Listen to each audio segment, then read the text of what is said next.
How's it going, everybody? This is David Salley here, back to do final presentation for Dr. Kaneba's class on my research study final proposal, which is deciphering preferred leadership styles amongst Division II athletes.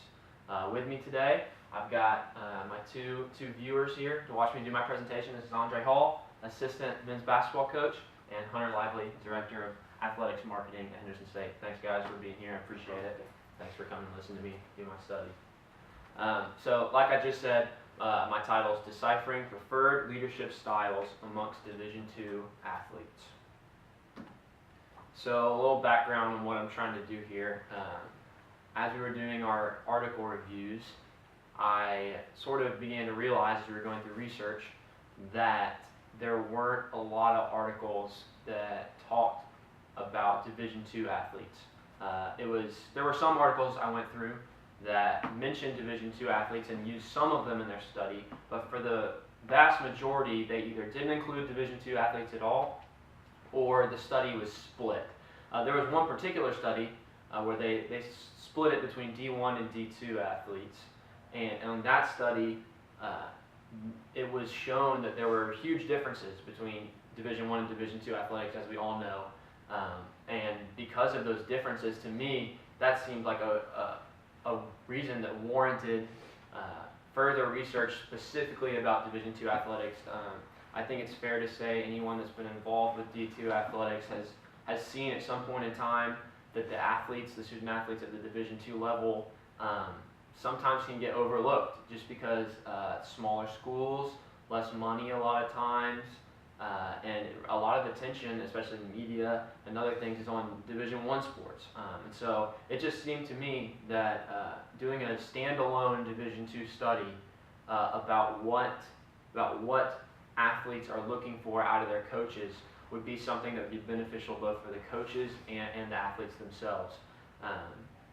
Other studies have shown that when athletes and coaches are on the same page, when there's team cohesion, and when athletes are getting the kind of values that they want out of their coaches, and their coaches are communicating with them in the ways that they are most responsive to, studies have shown, like in the study by Ram Zinahad and Keshton, that the teams with those kind of traits from their coaches typically are more successful in the field. In their study, they went through 164 teams, 164 players, of 16 different soccer teams from the professional league in Iran.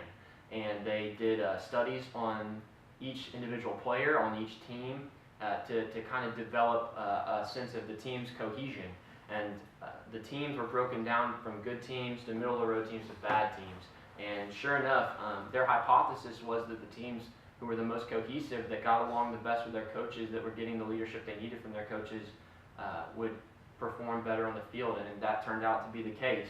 And so multiple other studies have done things just like this, where it's been proven that the teams who are on the same page with their coaches, when athletes are on the same page as their coaches, they're able to have a higher chance of success on the field, and that's really what it's all about for me.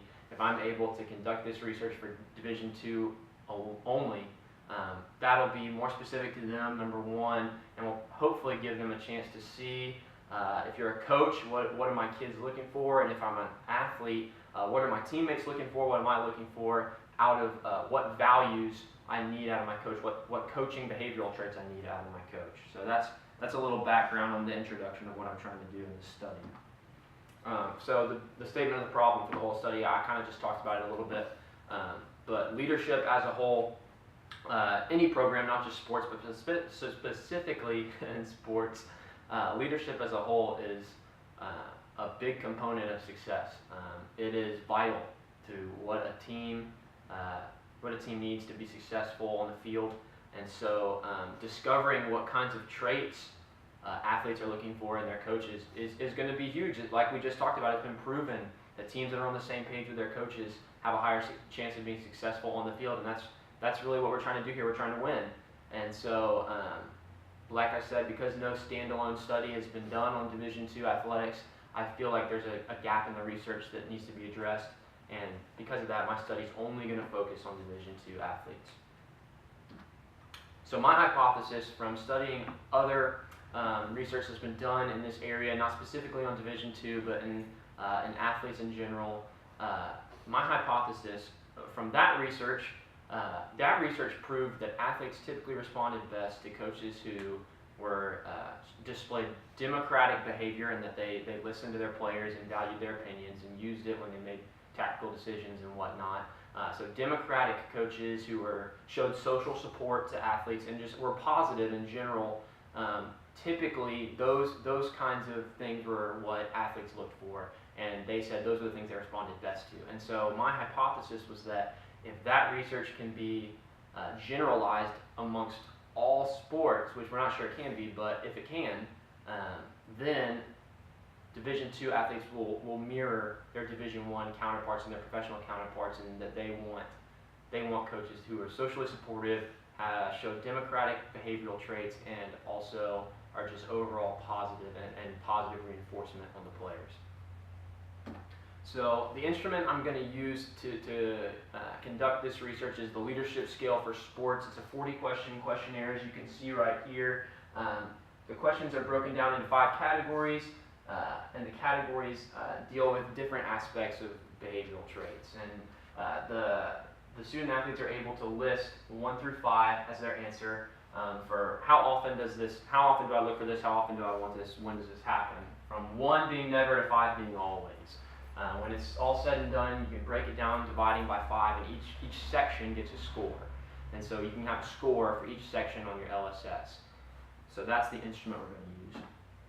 The way it would work is I'd get 75 to 100 student athletes from a Division II institution in southern Arkansas, and what I would do is have them all fill out the LSS. They're all going to come in, they're going to fill out the questionnaire, I'm going to sit them down, they're all going to fill it out at once. When they leave the room, they'll hand it back to me. Once everyone's completed the LSS, we would separate them by teams, by individuals for each team, what sport do you play. So each sport would be represented, all 12 sports at this institution would be represented, and each sport would be broken down and coded by sport. So each individual on a team would get a score for themselves, but then the individual scores would combine to make a team score, a team LSS score, which would show us, hopefully, what each team is sort of looking for out of their coaches. That's how the testing would be done. The biggest limitations of this study are, number 1, the size. 75 to 100 questionnaire seems like a lot, but really we're focusing on 1 school. So it's kind of hard to say this could be thrown over all D2. Hopefully it can be applied to most, but if you're going to expand the study, I'd say use a couple different D2 schools. And secondly, questionnaires in general. Questionnaires are a great way to quickly ask questions, but sometimes questionnaires can be surface level. So if you're going to do this study further, I think the number 1 thing you'd want to do is just maybe with more researchers, ask more in-depth questions. And here are my references right there. So are there any questions, guys? Anybody got a question? All right, go ahead. David, in your analysis of this study, what do you think are some of your top challenges that you found while you were analyzing the study? Well, if I was going to conduct the study, I think the biggest challenge is right off the bat. The biggest challenges, I think, would be, number 1, deciding which student athletes were going to take the LSS. Hopefully, I would get some feedback from the coaches. I think I'd go to the coaches first and say, what kind of athletes from your team do you think would work best for this study? So I'd use their input, but I'd also use a little bit of my own judgment, use some my ability to see which kind of athletes I want in my study. But I think choosing the athletes would be the most vital and most difficult part. Thanks. Anybody else got a question? If you was able to go more in depth with the study that you was just presenting us, how would you kind of go more in depth? Yeah. Like I kind of talked about at the end, if I were going to do this more in depth, number 1, I'd bring more people into my team, because it's hard to evaluate a lot of data, 75 to 100 people in an in-depth way with 1 person.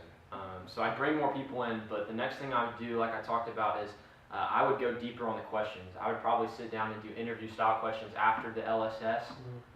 I would probably sit them down and ask in-depth questions, so I could get more. I don't want to say surface level, because I think the questionnaire would show a good general response. You know, I don't think there's anything wrong with the questionnaire necessarily, but to go more in depth, I would certainly go deeper with more after the fact interview questions.